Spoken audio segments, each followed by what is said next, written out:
Hi ladies and gentlemen, I got a video here where I'm going to show you some SOG fixed blades. I know I said I was going to do the Shat and Morgan story, but I have a knife that's crucial to the story that I misplaced. It's from the Shat and Morgan Heritage series, and the Heritage series is a series of pocket knives that were built exactly like the ones that were built in 1902. Same pattern, same materials used. It was one of their prime series. Shat and Morgan did a bunch of series that were numbered, but they also did one called the Heritage series. And I got 4 knives from that series, and I can only find 3. And the one that I can't find right now is a cattle knife that's really cool. So it's in here somewhere. The only reason why it got misplaced was because I ordered it when I was in the hospital, and it may be over my brother's house because he was in charge of my mail. So anyway, I'll find it and we'll do the Shat and Morgan. Everything's all ready. I got a bunch of articles bookmarked on the laptop and it's all ready to go as soon as I find that knife.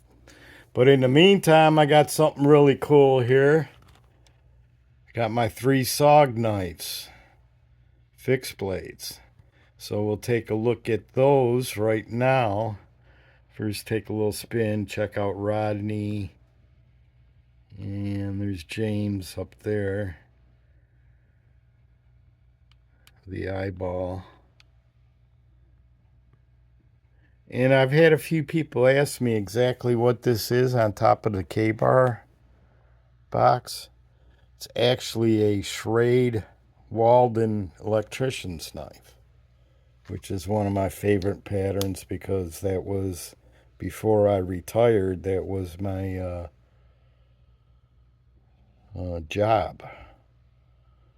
And this one's pretty cool. It's got your part number. You'll see it says Schrade Walden, USA. And it's in Cocobolo. And that's what kind of makes it special, because most of them are a plastic composite. And there's your screwdriver stripper. And this is lock, a liner lock. You can see how far it jumps on there. That blade's not going anywhere. So just move it across to the side. But yeah, that's an electrician's knife in Cocobolo. So let's get started with the SOG. First, I want to give a big thank you and shout out first to Donovan, too, who collects a lot of military knives. And once I seen the SOG Bowie, this one here, well, I think he has both. I fell in love with them right away. And I'm not going to pretend I know the history on these knives. I'm just going to show you the knives. I've been reading up, and RJ sent me some info on it, but until I'm well rehearsed in the facts about the knife, I'm not going to give you much history on them. We'll just check them out because they're cool. So let's go first to the first one I bought, which is the SOG Pillar.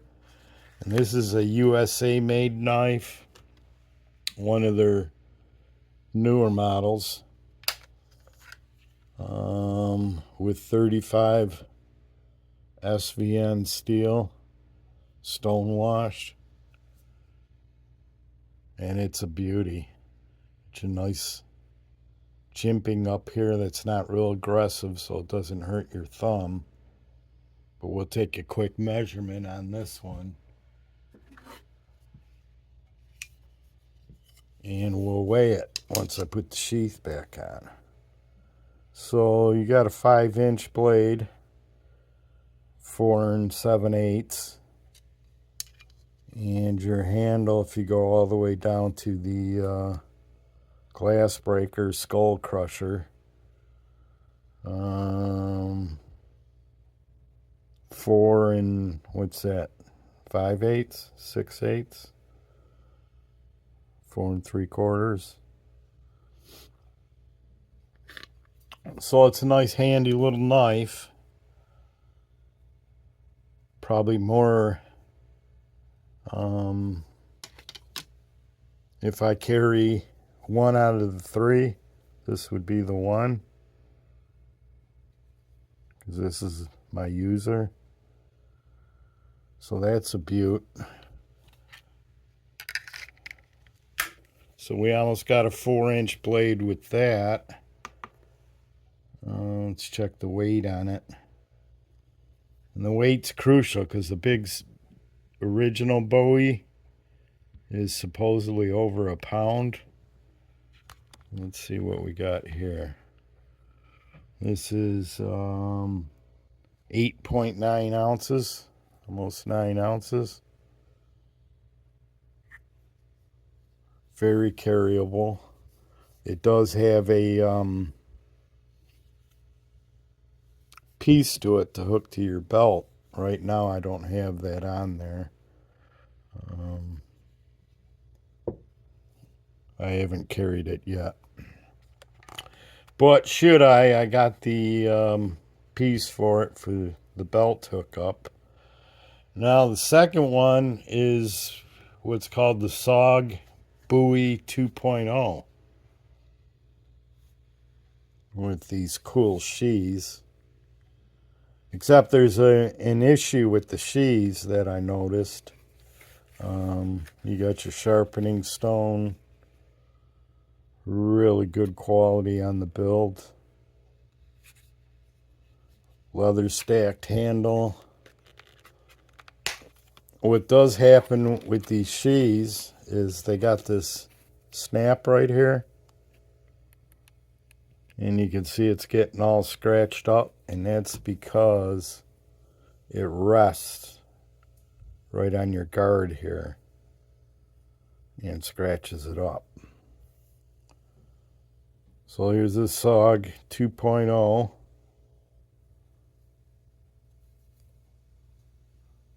Finger grooves, lanyard hole.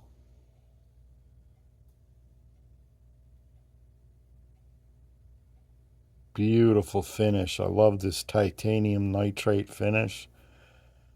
It copies a bluing process, like for gun barrels.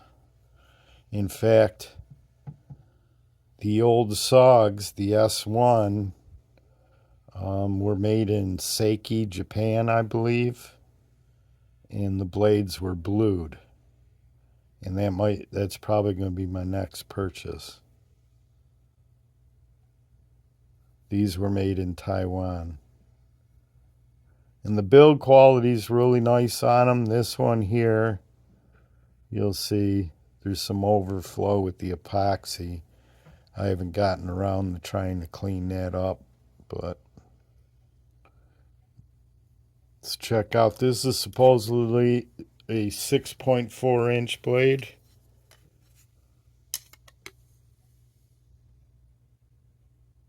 And that looks about right. Handle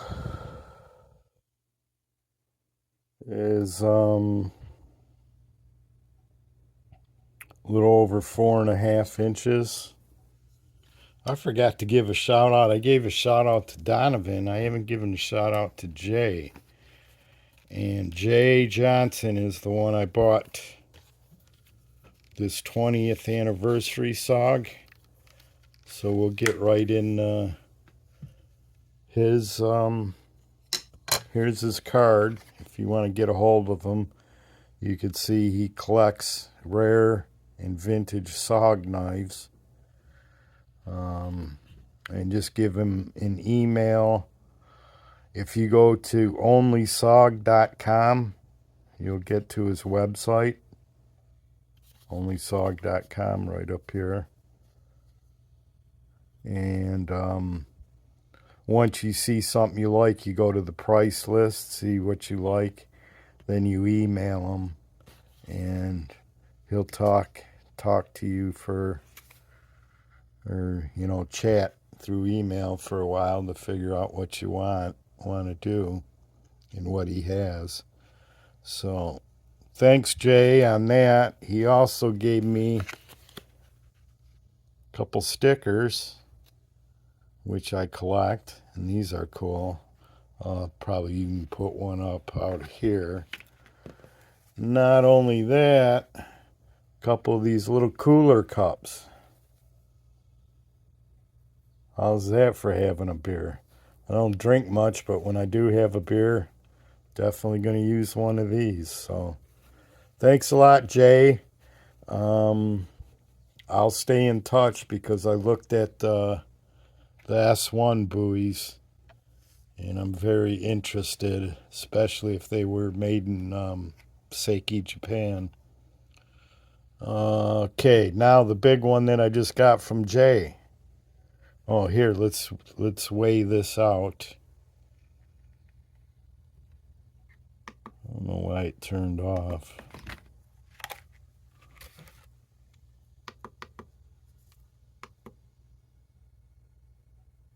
So we had 8.9 grams for the pillar, or ounces, I should say, not grams. Now we're moving up a little bit. Almost 13.4 ounces for that one. Now the big boy. I don't know if you could see that. I'll try and give you more room. Another cool sheath. This one, it's in the sheath for right now, but I might not keep it in there. Because if you notice, this is more of a satin finish, and this is more of a polished finish. This big SOG was built in 2006 because it's the 20th anniversary model. So that's what they kind of look like side by side. I shouldn't keep either one but I plan on carrying this. I might bring this up north when I go camping. I know I got the Bark River and the Buck 124 to go camping with, but one day I might bring that out there just to show the buddies. So yeah, you got your sharpening stone.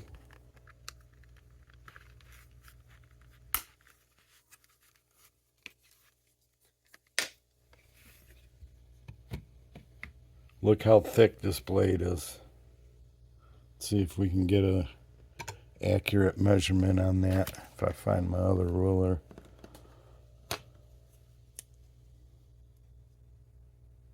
It's a 1/4-inch hunk of steel there. And then you got your grind for your swedge. False edge, it's not sharpened up here. Oh, just lost my light, got too hot. Here it says the Super Bowie, and I don't know if you can read that. 20th anniversary from 1986 to 2006. And of course it has a titanium nitrate finish on it, which is AUS 8 steel, which isn't the best, but from what I hear and been reading up, it's a Japanese steel, and it's equivalent to like 440B, which isn't too bad. Not quite as hard as a like a VG10. But you don't want the blade too hard because in the field you have to sharpen it, and you have to sharpen it fast. So, and I think it's more of a stabber than it is a carver. the things that our veterans have to do to give us our freedoms and protect themselves so they can get home to their family. Jay's a veteran too, so thank you for your service. And we'll put that one right there.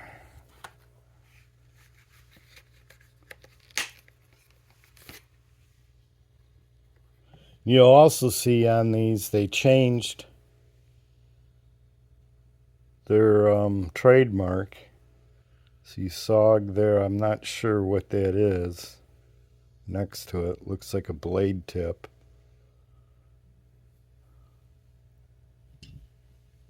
But here's what the new one, it just says SOG and it has the trademark thing here, I think. Unless it's just a dot. Bowie 2.0. Nothing on the back of this one. This one has the SOG Super Bowie, made in Taiwan, 20th anniversary, and with the old trademark. Leather stacked rings and epoxied in the finger grooves. Love the finger grooves. Lanyard hole. Probably a rat tail or a narrow tang, push tang. Where this one here is a true full tang as it goes all the way through. And you can't get a leather stacked handle without a push tang. So if you like leather stacked handles, you have to deal with it being a push tang. But I watched a video where the guy was talking about, I think it was, oh God, who was it? He's talking about the friend of theirs tried to break one of these and they couldn't do it. So, and I also seen a video where someone tried to break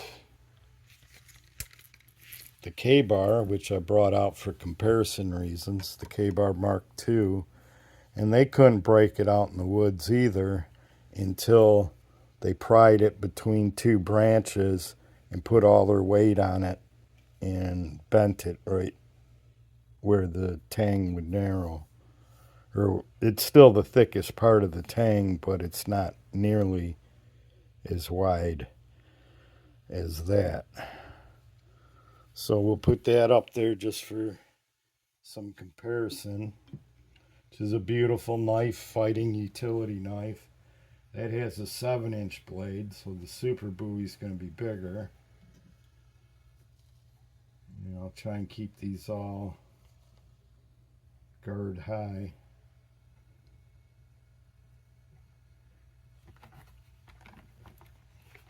I've had this for a long time, even before I was collecting knives. One of the questions I asked RJ when Big J and Kevin from Boston Blade Reviews was how many knives did you have before you considered yourself a collector? And I had 8, but they were all purpose knives. I mean, I had a knife that I carried for work. I had this for home self-defense. One for whittling. But, yeah, after I had 8 and then I bought the 9th, I just kept going after that. And I guess one of the reasons after I got divorced, that kind of freed me up too. So, but there you go. There's 4 really nice. Here, I got something else we can put out there.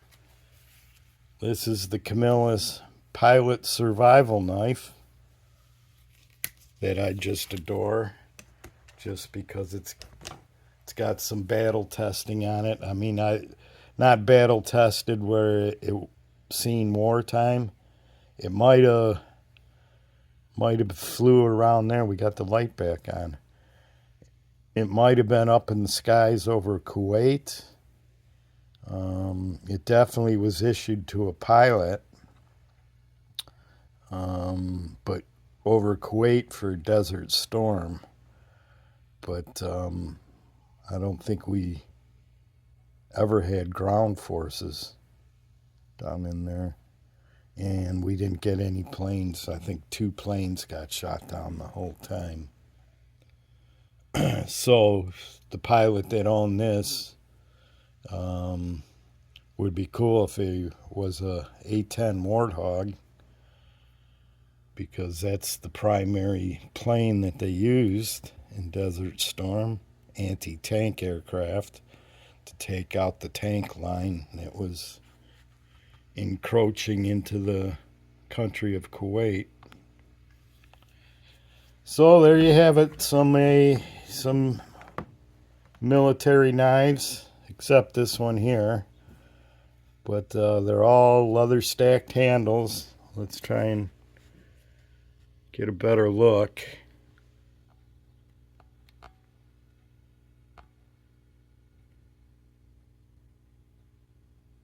We should probably, whoops. Told you, it's not a Warthog video unless the camera goes bouncing around. Let's put this one up here more, and we'll get a good look at it that way. So you got the K-bar, the Super Bowie, 20th anniversary, the 2.0 Bowie, Air Force, Navy survival knife, pilot survival knife, and just something to burn around the house. Some quality steel here. I think this is 1095. It's Camillus, was made in 1984, September 1984. And it's in really good shape for one of these. You see a lot of these with the guard. And of course you could always tie this to a spear if you were downed. You have the saw to help with building a shelter. So my friends, wow, 22 minutes already. Shat Morgan's going to even be longer than that. So I may try to get that in later tonight. So until that time, this will have to suffice. I think it's 4 beautiful knives. Thank you, Jay. Thank you, Donovan, too. If you guys haven't subscribed to Donovan, too, please go ahead and do it. He primarily deals with fixed blades, and he has some beauties. He also has some old pocket, some vintage pocket knives, military issue. So there you go, my friends. Pan out a little bit.